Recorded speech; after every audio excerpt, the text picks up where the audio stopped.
Gawa tayo ng burger patties. Yan, natimplahan ko.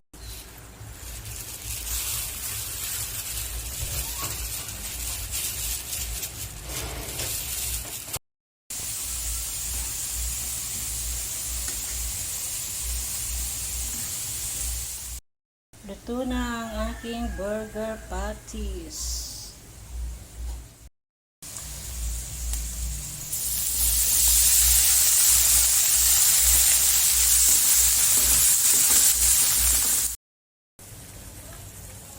Mushroom soup.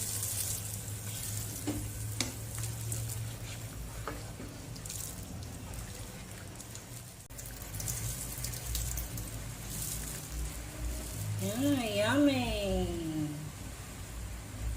Ang aming lunch for